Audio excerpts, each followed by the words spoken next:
Before we get started on this training camp, congratulations goes out to Mr. Zach Streif. You're officially now a member of the media along with Deuce, and you'll be treated accordingly. Just anyway, it's good news, and today's reporting day. We just finished our conditioning test. We'll have meetings tonight. Any questions? Sean, what are you hoping to see defensively out of this camp? It seems like you have, I guess, as good a quality depth as you've had for a while.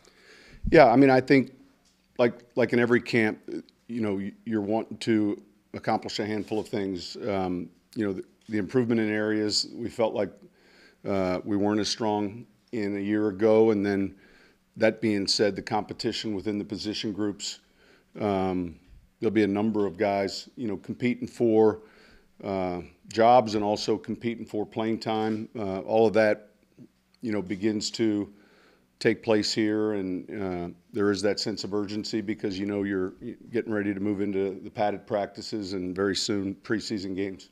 Sean, I know the expectations are the same every year, but how does, you know, coming in, starting camp this year feel different than last year based on the success you had? Look, each year's different. I think we're a young team.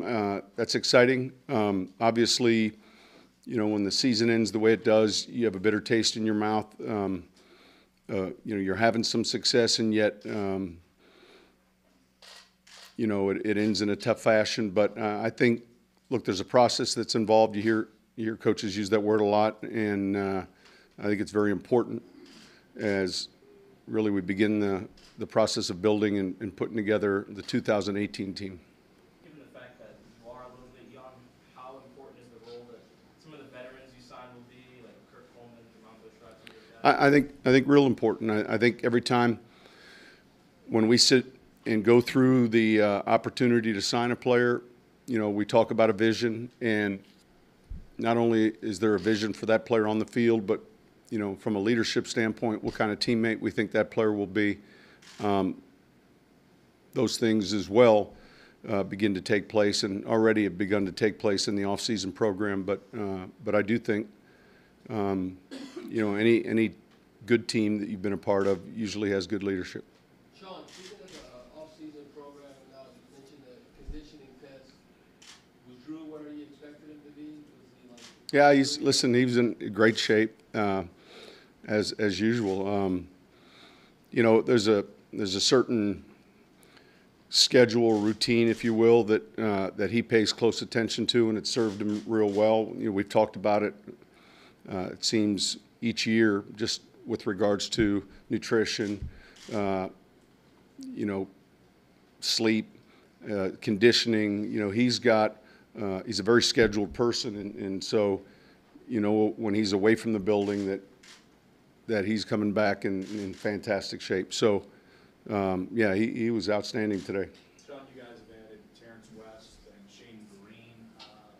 How do you kind of juggle the snaps there, and then with Mark's suspension, how do you juggle that throughout training camp? I think you're smart. You have a balance of that. Obviously, you know, we feel like they're two young candidates, two backs that, be it they're a little different in what they do, but we felt that they could help us. And then with regards to Mark snaps, you know, it's not the first time that we've entered the season maybe with a player who's taken reps that we might lose for an early portion of the schedule. So we'll have to be smart that way. What led to the decision to bring in not one but two veterans? I think it had a little bit more to do with who the players were and their availability.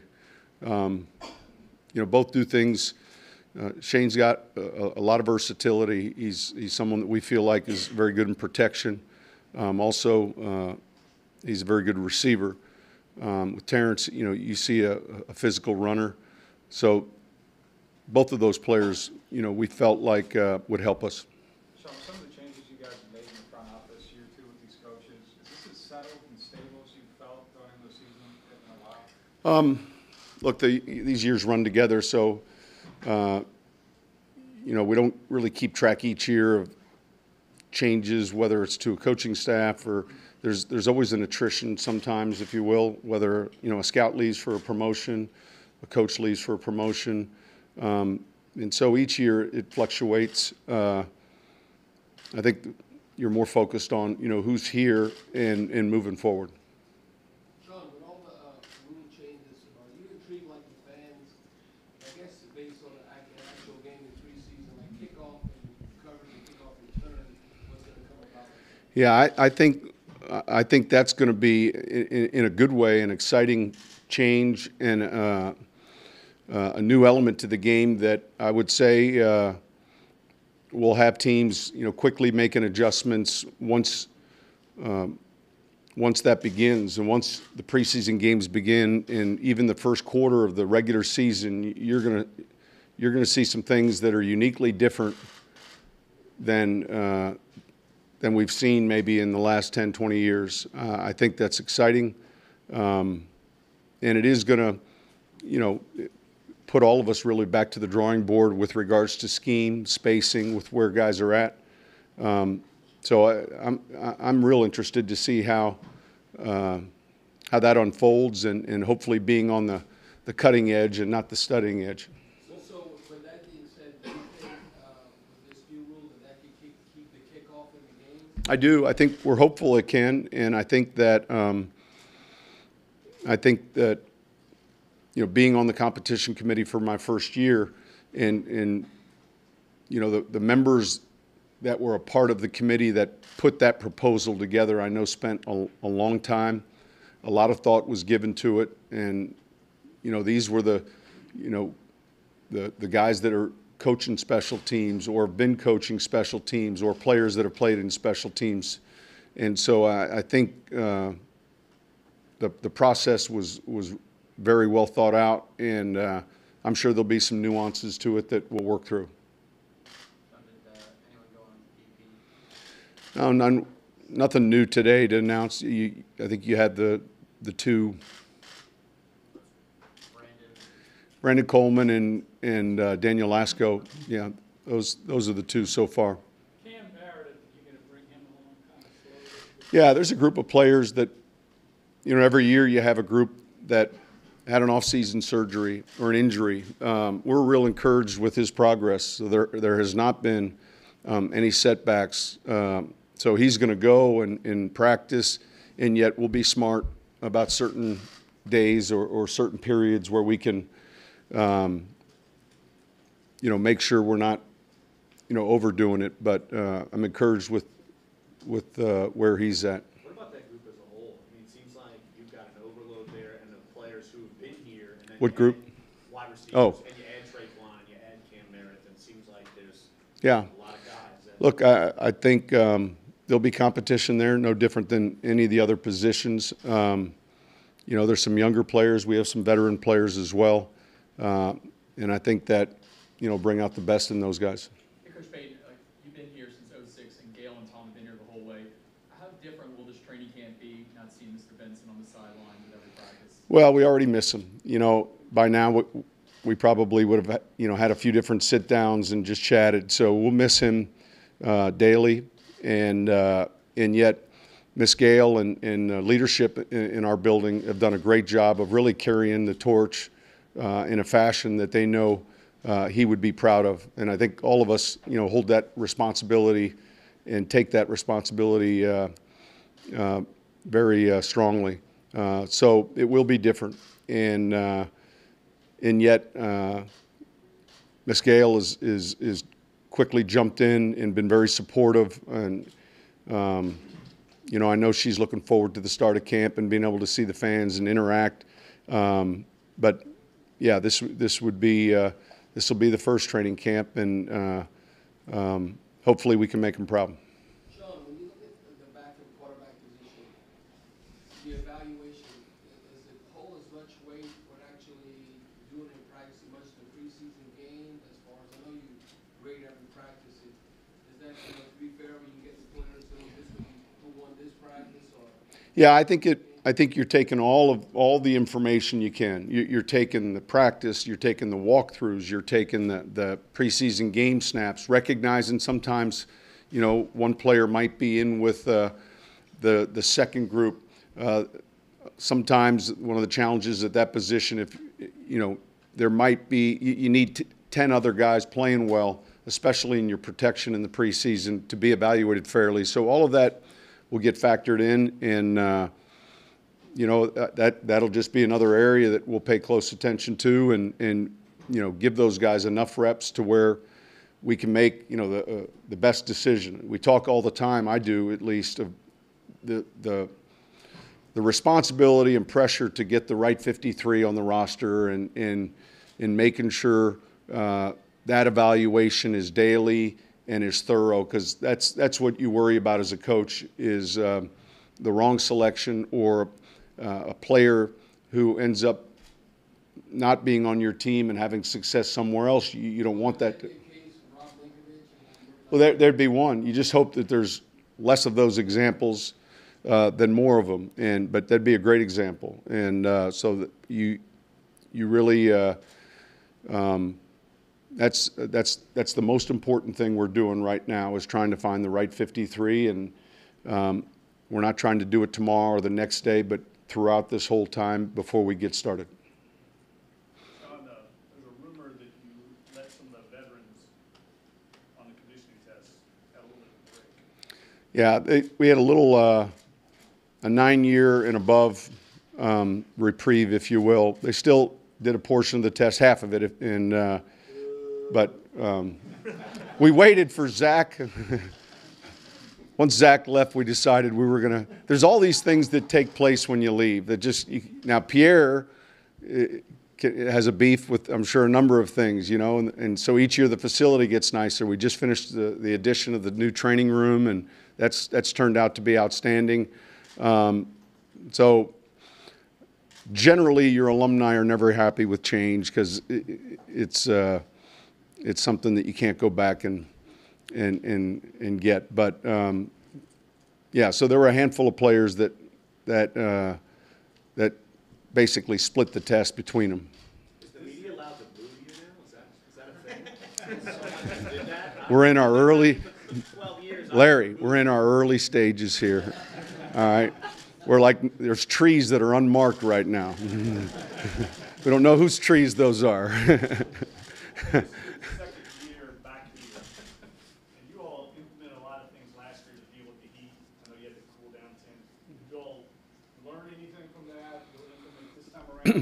I do think this. I, as a head coach, the very first thing I was taught was securing the proper practice field and making sure that it's safe. You know, in other words, you're trained to look at things with regards to the sidelines. You're trained to look at things with regards to the weather. Obviously, we get thunderstorms here, and we've got to be mindful of that. The heat is no different, and so I think probably one of the things that first comes to my mind is we just take more and more breaks to keep the body temperature from getting past a safe spot. We do have a cool zone, you know, a tent area, and there'll be times where we go inside because of the heat. But part of that is really paying attention to the day, the period, your team, and how guys are, you know, are behaving and how they're performing. So our first meeting today at 2 o'clock was spent on hydration, was spent on the proper footwear, handling the heat, and rest. You know, that meeting that we used to have 10 years ago handled all sorts of areas, and we're to the point now where that 2 o'clock meeting is strictly medical, and for good reason. You've used the term like de-recruitment of a player before after you drafted him. And have you learned anything over the years about dealing with high expectations, and especially all these young guys that everybody's lauding, you know, and celebrating? Look, I think the number one thing is when you're hopefully finding the right player, you know that they are going to be mature enough and smart enough and competitive enough to understand how to handle that. So yeah, I mean, there's things that you learn, and yet, you know, I think that there's a lot of work ahead of us right now to get ready, you know, to start playing football games. You know, there is a sense of urgency, and that's important to have. We'll talk about that a little bit tonight in the meeting. But yeah, things change, and you as a coach, we're teachers, and we pay attention to those things. And I think that you're, as a teacher, constantly looking at ways to improve. You know, how do you communicate a subject matter more efficiently to a group of people? And that's, you know, we're always looking for better ways to do things. Sean, when you look at special teams, would you say maybe the number one priority, it seems like it's been lacking the past few seasons, that the punt return game, the hidden yardage, that's something that we have to address and get better at? Yeah, I mean, look, I think that we'll have good competition there. I think, you know, Mike is back, and along with Brad, Kevin, and those guys, you know, we'll look specifically at the areas that we feel like we can improve on. I know as the season was winding down last year, it was an asset for us, those units. You know, we had a block punt in Minnesota, a kick return for a touchdown at Tampa. We became, I think, one of the better special teams units in the league. So, again, I think the very first thing that will be discussed tonight is when you talk 53, you know, the quickest way onto a roster is a niche if you're a young player, and that would be in some form of the kicking game. But it'll be important. And I think, to your question earlier, this kickoff and kick return segment is going to be interesting. And so I think that certainly we want to improve in our punt return game, and we will. But that'll take work, and we'll have to find not only the right returner, but also the right group that's you know, blocking for him. Do you know Mike Westhoff's status yet? Yeah, he's back. Yeah.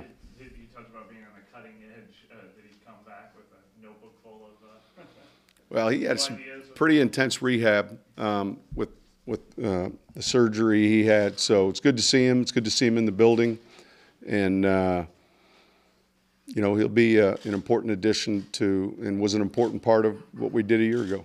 Sean, there seemed to be a trend at that safety position this offseason, some of those guys being devalued. Why was Kirk Coleman someone that you guys thought you had to get rid of? Well, listen, he was a player that we knew well, you know, playing in the division, obviously 3 times last year. But over the years, you know, I've seen more film of him just because he was at Carolina. And there were a lot of the things we look for, and smart, tough. I think he's a guy that his peers or his teammates would consider a great teammate, and he's got versatility, and so it kind of fit some of the things we were looking for. Was the communication aspect with him a big thing, maybe some of that leadership back there maybe? I think it's very good. I mean, I think it's a strength. He's a player that knows what to do, and is. But there's a lot of elements that go into playing that position. Certainly, as the game has evolved a little bit with regards to the passing game, those players have become more versatile. Some of them are playing over the slot more. Some of them aren't. Why do you think some safeties like Kenny didn't get signed in free agency? You know, listen, I can't speak for why another team. I think there always is a wave of signings in the next couple of weeks, and players like Kenny, good football players, will end up on rosters. Each year, it depends on what the teams are looking for. Sean, are there limitations on the 3 defensive linemen that are coming off procedures, Okafor, Davenport? Davenport will be full speed ahead. Cam is real good, and Okafor would be in that list that we monitor snaps, but he'll be participating. Since Taysom Hill's going to compete for the backup quarterback position, he's still going to play him on special teams? Yeah, I mean, I think, you know, when you're only bringing 46 players to your game day, that's something that you're trying to say, hey, what can the player do? And I know that's something he enjoys doing, and he was very good at it. So we'll see as we get going through the preseason, but he's a very good athlete. Sean, I'm sure this isn't top of mind, but has the team come up with an anthem policy at all in the wake of all the? No, I think the one thing right now that we've looked at is really kind of awaiting the league and the union and kind of taken their guide. You know, I think the fact that both of those parties, both the union and the league office itself, are working on it is a good sign. And you mentioned Lasco. How is he doing? That was obviously pretty gruesome. Yeah, no, he's doing well. His rehab's going well, and you know, he's getting his weight back up and getting stronger. But I would say he's doing well. What's realistic for him? Like, Yeah, I'm not gonna. It's too early to say. I think you used the term "so far" on the two guys who went on pup. Do you anticipate others going on there? Yeah, I mean, look, tomorrow we'll release a list, and ultimately there's a date when they report, which was today. The earlier players that reported were because of injury or they were younger players. And so by tomorrow, you know, if you're going to designate someone, it's usually done here in the first, it has to be done in the first, within the first 24 hours. So Human will be another guy right now that will go on that list, and I don't anticipate that being any more than those three players right now. When did the veterans, or the double-digit year veterans, know that there was going to be an abbreviated test for them? Or Just 5 minutes before, yeah, some strong lobbying that went on. was more their idea than yours? Or No, it's kind of a long story, but no, it was right before the test. There weren't that many. We were talking about 8 players. well, did any of them want to do the whole test anyway? No, there wasn't a choice. Those 8 players basically split the test and did it well. Sean, when the Eagles come to town, have you made a decision? Listen, we're in white, all right, and it seems like a year from now. All right, thank you.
All right, here we go.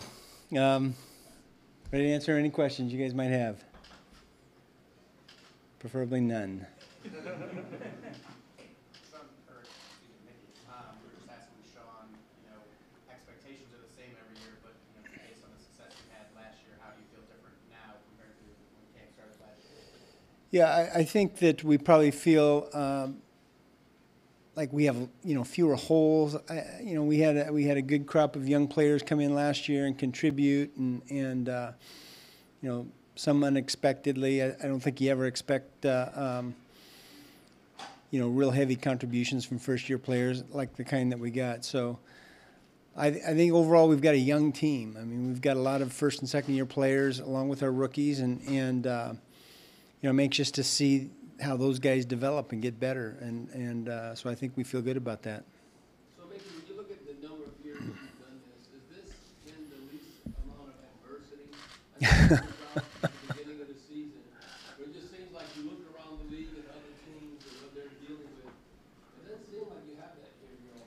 Well, we've had our share, as we know, in the past, and yet, I think this year was pretty quiet. Look, I think we've got a really high character locker room and high character in our building in general, and I think we've got a good group of smart players, and so listen, we had a pretty clean off season, and hope that continues. Mickey, was there a determined effort a few years ago to invest heavily over a couple off seasons in the offensive line, or has it just sort of added up to that? Because now it's been a couple of first round picks. Yeah. The trade for Unger and the money on Warford. Was that? Yeah, I think that look, I think one of our philosophies here is that you've got to be strong in the line, offensively and defensively, and so I think you're always trying to improve as well as create depth and replacements for when someone like Zach over there retires on you. So.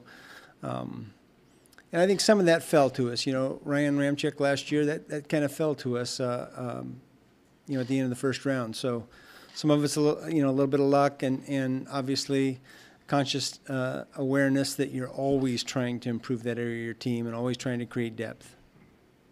Was that in any way tied to the longevity of Drew Brees' career too, to say, run game and O-line is the best way to? Yeah, I don't think that's the case. I think every team in the league would say, hey, your O-line is really important part of your team. It's kind of the basis of your team, and so we've been fortunate to make some good picks, and we've been fortunate to do well in that area in free agency over the years. Along the same offensive line, how important do you think this season is for someone like Tron Armstead, who's been injured and he's heavy price tag? Yeah. Well, look, Teron's a really, really good player, one of the better tackles in our league, and he's had some unfortunate injuries. I don't think any of them are tied to each other. I think they've just kind of been things that have happened, and look, we pay attention to it. We're going to pay attention to his reps in the preseason, but he's had a good off season this year, and I think he feels good about where he is physically, and the comforting thing is that we know that when he's on the field, he's one of the better offensive tackles in our league, and so we just got to keep him there. Mickey, over the last few years, you guys have reworked the scouting staff and assistant coaches, the roster. Do things feel more settled this year than they have maybe the last few years going into the season? Well, they feel settled. I will say that. Yet, look, we're in a business where there's constant change, and look, a lot of those changes on our staffs, both in personnel as well as coaching, are because these guys, younger guys and other guys are getting opportunities to advance themselves. That's a good trait to have. Now, it's hard on Sean and myself, when we have to replace people, but it's a good thing when other teams want your people, and so it's just something we have to deal with. And I hope it continues. To be honest, I hope that our guys do well and they have opportunities to advance themselves. But look, I like our staff. I like where we're at in the personnel department, and yeah, as well as our coaching staff. Mickey, with, you guys investing a little more in the technology stuff. I know the helmets, some of the guys are trying different helmets, particularly during the preseason. Are there any other, technology things that you want to share that maybe you guys are gonna experiment a little, as far as camp is concerned? I can't think of anything specifically. Look, we're always looking at these new things that are out there. I would say the thing that we've got this year that's a little different is we've got a new state-of-the-art training room, and at some point I'm sure you guys will see it, but we've invested a lot in that area, and I think it'll impact our team some. I do. Mickey, how would you view what's happening from a manager perspective, the type of contracts, see Bradley Cook with the Rams, Todd Gurley, you know, Mark Ingram's coming up. Yeah. You like to like, whoa, I mean, how do you do that considering when you look at the market? Well, I got a couple answers to that. Remember, look, I started 33 years ago, you know, when players were making $25,000 and $30,000 or $40,000, whatever the minimum was at that time. So I go, wow, every time I see a contract for any amount still, because that's my reference point. You know, I think of it this way. Look, our league's doing well, and the players are doing well. They deserve it. They deserve, you know, their share of the pie. And you know, when the prices go up, that means that the league's doing well. So that's the way I look at it. And look, we've got our challenges in determining how to divide up the pie, but look, I think the players earn their money. I really do, and they, you know, they deserve it. Is there a position group or two maybe you're looking at competition-wise? Curious to see how it pans out. Well, you know, I think you're always interested in the competition that exists on your team, and you know, what's always interesting to me are the guys that are surprises. You know, last year we had some young guys that were a little bit of a surprise. Hopefully we'll have some more this year. But look, we've got, I think, a good core of linebackers. You know, I'm anxious to see how that sorts out. Obviously, we've got to fill in for Mark these first 4 games, so we've got some, you know, really good candidates for that as well, and so that'll sort itself out in training camp. And then, you know, we've got a lot of young players, the rookies. You know, how do they develop? The first-year players or second-year players, excuse me. You know, how do they improve? What can we expect out? Look, we know what we got out of Alvin and Marcus and Ryan, but there's some other guys in that class too that we're excited about. How does Alex come back from his injury? So I think there's a lot of things to be learned during this training camp, and we're anxious to get started. You've been here 18 years, and all you've known is Mr. Benson, and Gail has been here 14 years. So how strange is it being in training camp, not seeing Mr. Benson on the sideline, but it'll also stay mostly the same because Gail's been here so long. She knows how this operation runs. Well, it'll definitely be different. You know, it'd be different for me because I'd spend a lot of time during training camp, probably more time during training camp with Mr. B than any other time. He loved training camp, loved being around the team, and loved seeing the progress and talking about it, you know, for hours sometimes. So I'm going to miss that interaction. Mrs. B's been fantastic. You know, we've kind of gone along without missing a beat. She's been very supportive. I think she's you know, kind of anxious to get this training camp going, but it'll definitely be different. What was the thinking behind not signing any running backs, veteran running backs in the spring, and then 2 after OTAs and minicamp? Well, you know, I think they just kind of fell to it. They didn't fall to us because we were aware of them, but you know, as we got a little farther into it, you know, these 2 guys, Terrence and Shane, you're talking about. We just felt like they could help us, and they're different running backs. I think Sean probably spoke about it if you asked him. They're not the same guy. They're a little different, and so they're good players. You know, I think we would have been interested in them whether Mark was facing a suspension or not. You know, that happens sometimes. The price comes, you know, into your realm. Mickey, as far as the anthem policy, Yeah. y'all seem to have a little more nuanced approach than maybe some other people to the controversy last year. Will y'all give your thoughts to the league office as they try and work something out with the union, or do you just wait and see the hierarchy? Yeah, I think at this point, we're waiting to see what comes out of the, the NFL and the NFLPA meetings that they're going to have, and we'll see where they land, and then we'll act accordingly. With Lasco going on reserve cup Mm-hmm. cancer, how does that work? Is he not return this Yeah, year? he can't return to play for us this season.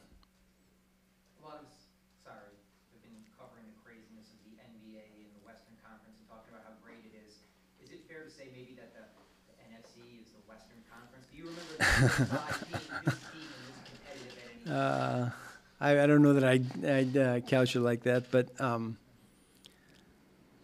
yeah, look, we've got a tough conference and a lot of good teams, and we've got a tough division. So, it's just the way it falls, and we're going to face it. We have for the last couple of years. Obviously 3 teams in our division making the playoffs last year. They're all going to be good. They all improved. Tampa's improved. So we've got an uphill battle, and everything that was done last year is just behind us. We're not going to be able to rely on that. We've got to. We got to establish our identity, and we'll see what happens. Mickey, it seems like it's been tough for a lot of safeties. Why was Kurt Coleman someone you guys went out and got before free agency even actually began? Yeah, I think. Look, that's a guy that Sean has talked about in the past. With me about the kind of characteristics that he had, the traits that he had. He's smart. He's a smart player. He's tough. He's a team guy. Just all the qualities that you want on your team. And so he comes available, and we jumped at the chance to get him, and I'm excited. I think he's excited to be here, number one, and obviously we're excited to have him. I think he'll help a young group back there. I know he will. It's different when a division guy comes open like that. Somebody that you've seen so many times. Well, I think you used to have more to go on. You've seen him play more, but particularly our coaching staff who when they're evaluating and advancing a team that we're going to play, they get to see him more than you would somebody outside your division. So it's a guy that Sean in particular was very familiar with and excited about when we had the opportunity to get him. Mickey, Marcus Williams didn't get the accolades of Lattimore and Camaro, and maybe not even Ryan Ramczyk last year, but what was your internal scouting review of Yeah, it was very positive, and excited to have him too. And another player that's a really smart team guy that we couldn't be more excited to have him. With Lattimore, he covers #1 receivers. We can all see that. Was it really important for you guys to land on a free safety on the back end of that defense? Was that like a position you've been trying to hit for a couple of years?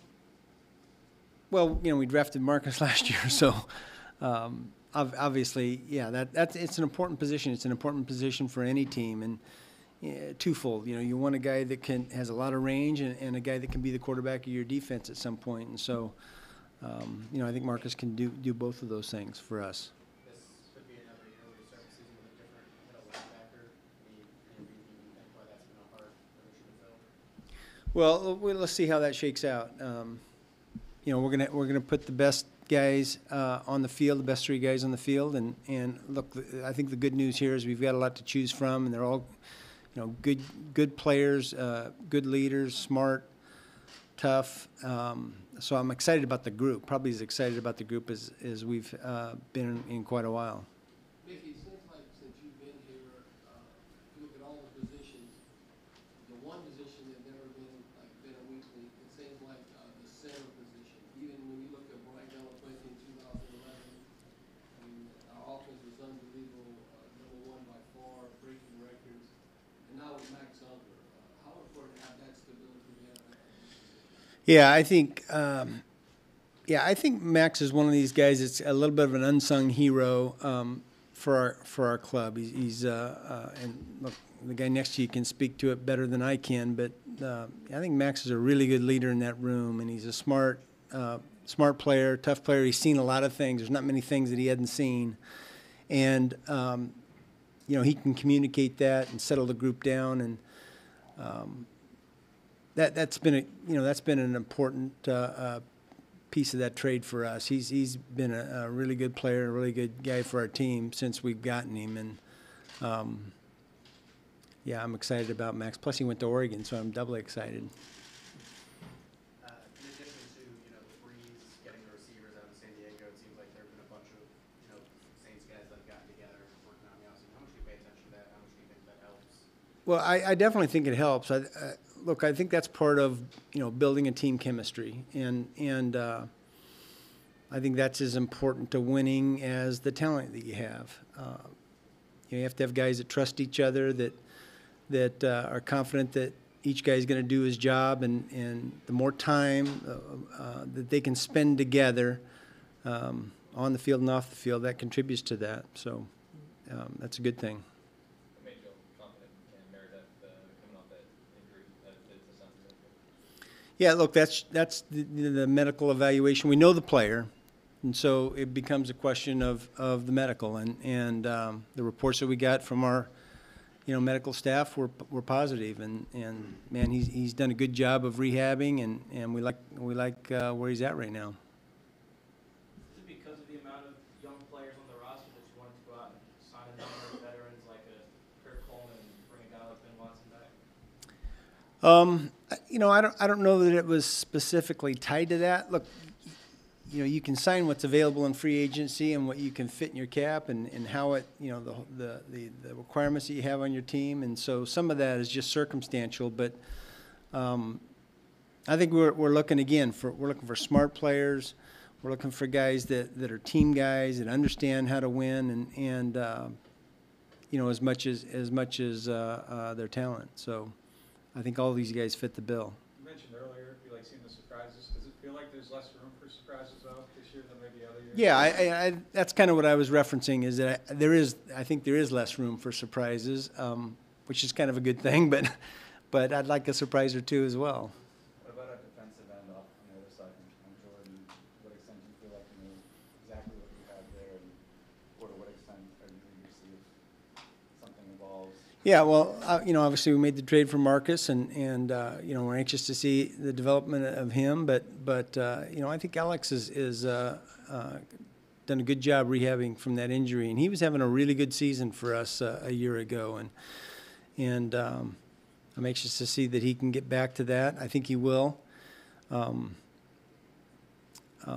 So, I feel pretty good about that. And then, Trey Hendrickson has done a good job for us. So I think we've got candidates there, as well as some guys that have proven they can do it. Are you looking forward to being grilled by the new play-by-play announcer? Yeah, I don't know if I'm looking forward to it, but I know what's going to happen. All right, thank you.